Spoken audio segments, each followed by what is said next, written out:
प्रत्याशी श्री धीरेन्द्र बहादुर सिंह जी और उपस्थित भाइयों बहनों, मैं आज रायबरेली की धरती पर आया हूं। भाइयों बहनों, मां गंगा के आंचल में बसे हुए ऋषि मुनियों की तपस्या से पवित्र इस वीर भूमि को, जहां पर राणा बेनी माधव भक्त सिंह जी ने विदेशी हुकूमत की चूलों को हिलाने का काम किया था और जहां पर अपने शौर्य और पराक्रम के माध्यम से वीरा पासी ने विदेशी हुकूमत को सबक सिखाने का काम किया था। इस धरती को कोटि कोटि नमन करते हुए आप सबका अभिनंदन करता हूं। भाइयों बहनों, भारतीय जनता पार्टी जो कहती है सो करके दिखाती है।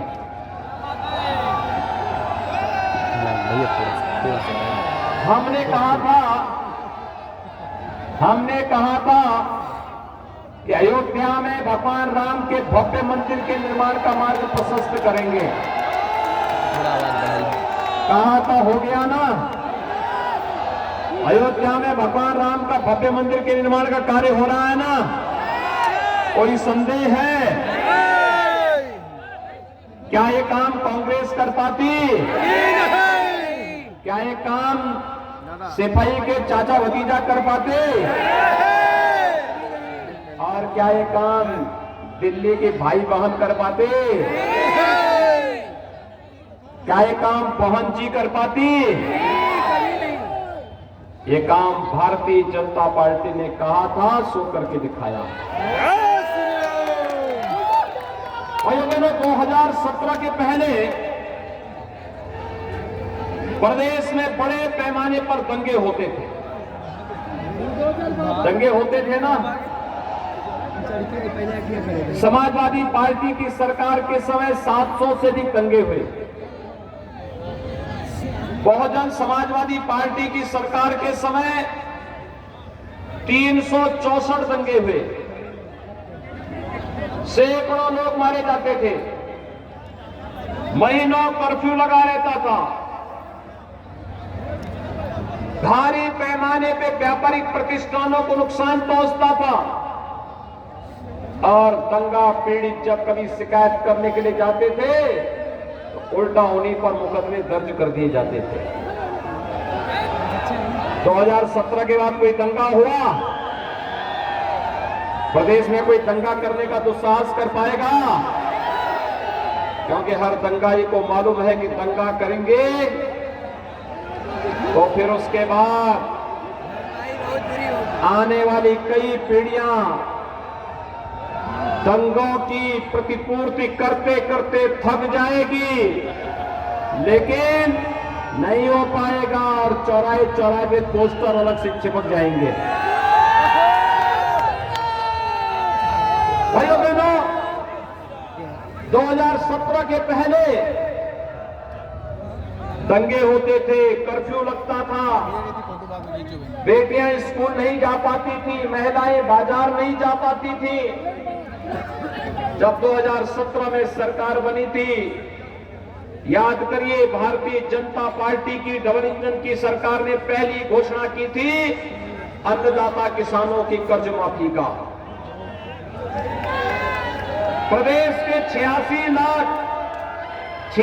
लाख किसानों का 36,000 करोड़ रुपए का कर्ज माफ हुआ था।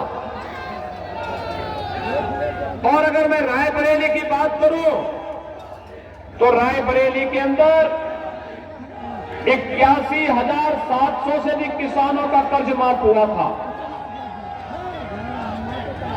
और वर्तमान में रायबरेली जनपद में 3,60,000 किसानों को प्रधानमंत्री किसान सम्मान निधि का लाभ मिल रहा है। 3,60,000 किसानों को प्रधानमंत्री किसान सम्मान निधि का लाभ। और यही नहीं भाइयों बहनों, जब सरकार आई थी तो भारतीय जनता पार्टी की सरकार ने 3 निर्णय लिए थे। अन्नदाता किसानों की कर्ज माफी का, हर थाने में एंटी रोमियो स्क्वाड के गठन का, जिससे बेटियां सुरक्षित रह सके, और तीसरा कदम उठाया था अवैध बूचड़खानों को बंद करने का। हमने तीनों कार्य अन्नदाता किसानों को और प्रदेश की बेटियों को सुरक्षा प्रदान करने की नीयत से उठाए थे। लेकिन याद करिए, जब समाजवादी पार्टी की सरकार आई थी, उसने पहला काम क्या किया था? उसने पहला कदम क्या उठाया था? पहला कदम उठाया था भाइयों बहनों, समाजवादी पार्टी की पहली उसकी घोषणा थी, जिन आतंकवादियों ने अयोध्या में राम जन्मभूमि पर हमला किया था, जिन्होंने काशी के संकट मोचन मंदिर पर आतंकी हमला किया था, जिन लोगों ने अयोध्या, लखनऊ और वाराणसी की कचहरियों पर हमला किया था, जिन लोगों ने गोरखपुर, कानपुर और बिजनौर में सीरियल ब्लास्ट किए थे, जिन आतंकियों ने रामपुर के सीआरपीएफ कैंप पर आतंकी हमला किया था, इन सभी आतंकवादियों के मुकदमों को वापस लेने का कुत्सित प्रयास समाजवादी पार्टी की सरकार के समय हुआ था। भाइयों बहनों, 3 दिन पहले गुजरात की एक न्यायालय ने एक फैसला दिया है। 2008 में गुजरात में एक सीरियल ब्लास्ट हुआ था, 56 से अधिक लोग मारे गए थे, सैकड़ों करोड़ की संपत्ति को नुकसान हुआ था। उसमें 77 लोग पकड़े गए थे और 30 आतंकवादियों को फांसी की सजा हुई है, 11 को आजीवन कारावास की सजा हुई है। और आश्चर्यजनक है, अरे ये गिर जाइए भैया, ये जो सजा हुई है, इसमें से 8 आतंकवादियों का संबंध उत्तर प्रदेश से है। और उत्तर प्रदेश से एक आतंकवादी का जो अब्बाजान है ना, वो समाजवादी पार्टी का प्रचारक है। समाजवादी पार्टी का आजमगढ़ में प्रचार कर रहा है। 4 दिन हो गए अब तक समाजवादी पार्टी के अध्यक्ष जो बात को लेकर के अपनी टिप्पणी व्यक्त करते थे, इस मुद्दे पर क्यों मौन है? ये पूछने की आवश्यकता है कि आखिर समाजवादी पार्टी के मुखिया मौन क्यों है?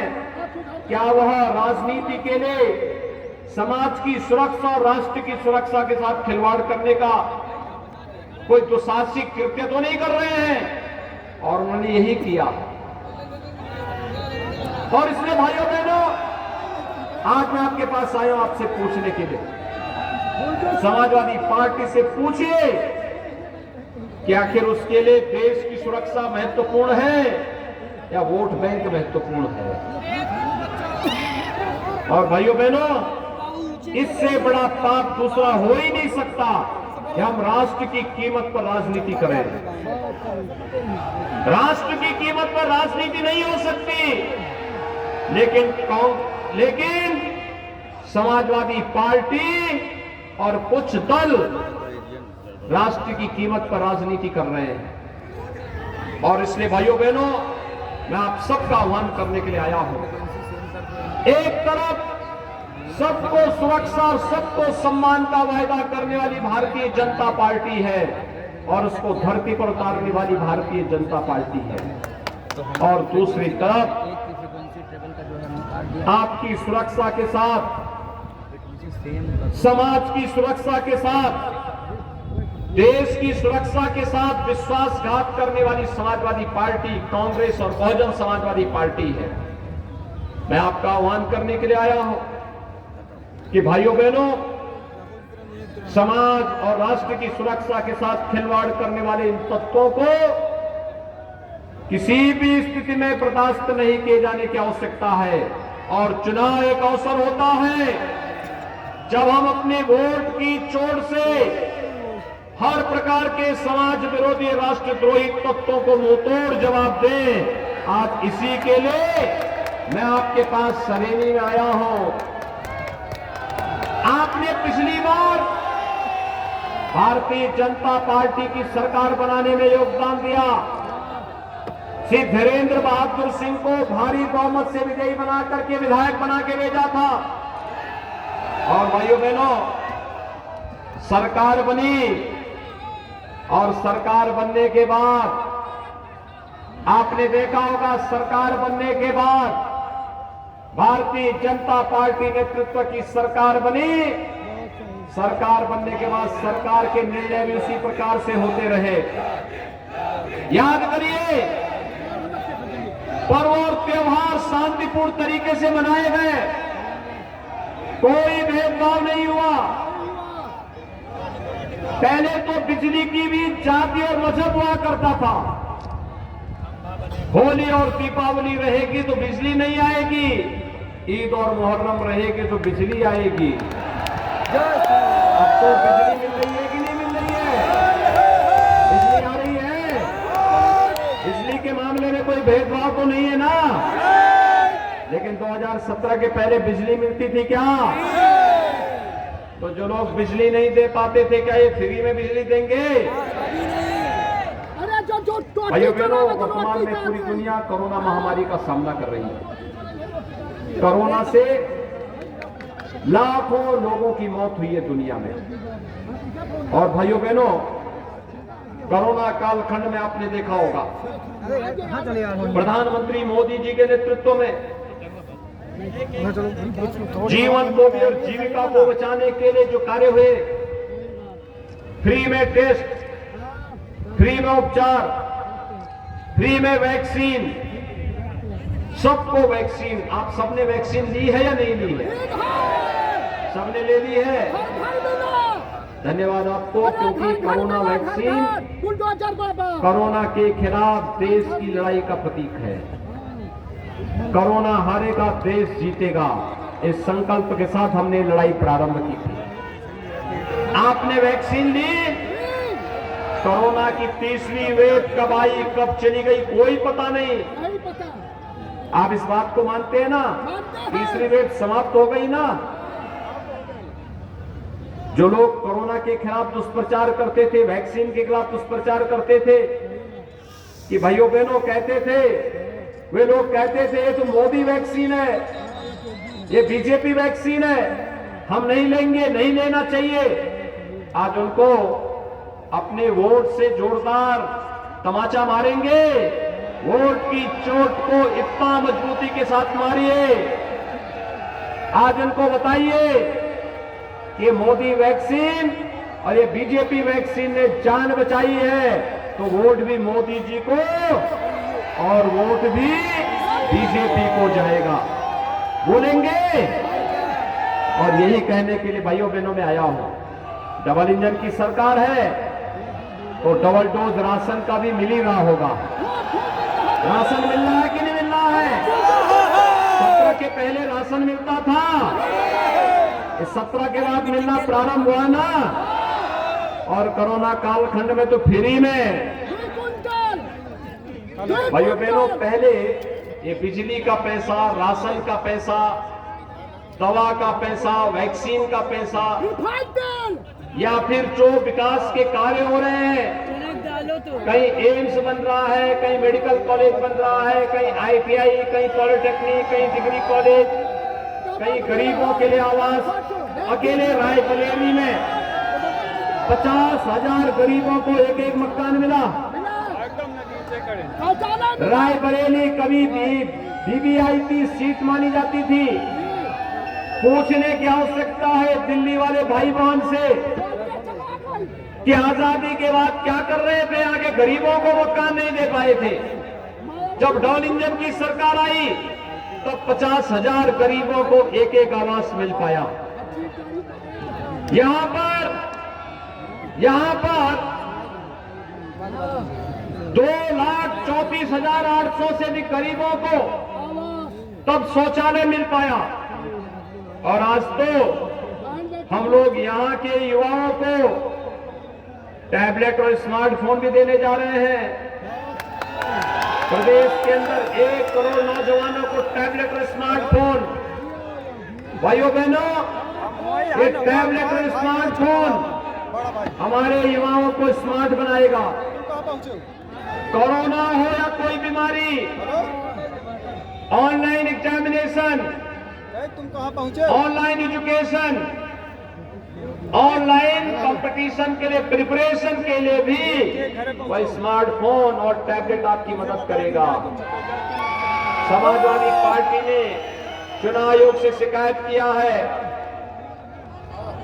और चुनाव आयोग से शिकायत करने के बाद समाजवादी पार्टी ने चुनाव आयोग से इस बारे में कहा है कि टैबलेट और स्मार्टफोन युवकों को नहीं वितरित होना चाहिए। हमने भी तय किया है, अभी तो 1 करोड़ नौजवानों को दे रहे हैं, 10 मार्च के बाद 2 करोड़ नौजवानों को टैबलेट स्मार्टफोन मिलेगा। और भाइयों बहनों, इसका खर्चा भी मां बाप के ऊपर नहीं आएगा। डिजिटल एक्सेस में जितना खर्चा आएगा सब हम लोग स्वयं वहन करेंगे। इसका खर्चा जनता जनार्दन पर नहीं आने देंगे। ये काम पहले क्यों नहीं होता था?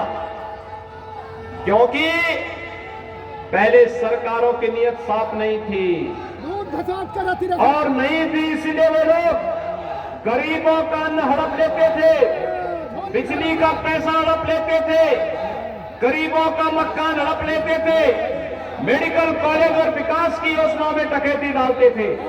आज तो भाइयों बहनों, जो पैसा पहले इनके इत्र वाले मित्र के घर जाता था, आज उसी पैसे से हम सड़क भी बना रहे हैं, बिजली भी दे रहे हैं, राशन भी दे रहे हैं, स्मार्टफोन भी दे रहे हैं, नौजवानों को नौकरी भी दे रहे हैं। और इसलिए भाइयों बहनों, सुरक्षा के लिए, सम्मान के लिए, प्रदेश के स्वावलंबन के लिए, उत्तर प्रदेश को देश का नंबर 1 का राज्य बनाने के लिए भारतीय जनता पार्टी आवश्यक है। और भारतीय जनता पार्टी के लिए रायबरेली जनपद की सभी 6 सीटों पर सरेनी से धीरेन्द्र बहादुर सिंह, ऊंचाहार से अमरपाल मौर्य, सलोन से अशोक कोरी, रायबरेली सदर से श्रीमती अदिति सिंह, हरचंदपुर से श्री राकेश प्रताप सिंह, बछरावा से श्री लक्ष्मीकांत रावत जो अपना दल के प्रत्याशी हैं, इन सब का विजयी होना आवश्यक है। आप सभी सहमत हैं? सभी लोग सड़क के उस पार और इस पार सभी लोग सहमत हैं? भाइयों बहनों, चुनाव भारतीय जनता पार्टी का प्रत्याशी तब जीतेगा जब चुनाव के दिन पहले मतदान और फिर जलपान। क्या इस संकल्प के साथ जुड़ेंगे? सभी लोग तैयार हैं? मेरे साथ दोनों हाथ उठा करके बोलेंगे। जहां तक मेरी आवाज जा रही है, छतों के ऊपर जो लोग हैं, बाउंड्री वॉल के उस पार, सड़क के उस पार, जो भी जहां है, दोनों हाथ उठा करके मेरे साथ बोलेंगे, भारत माता की जय, भारत माता की जय, भारत माता की जय, जिंदाबाद।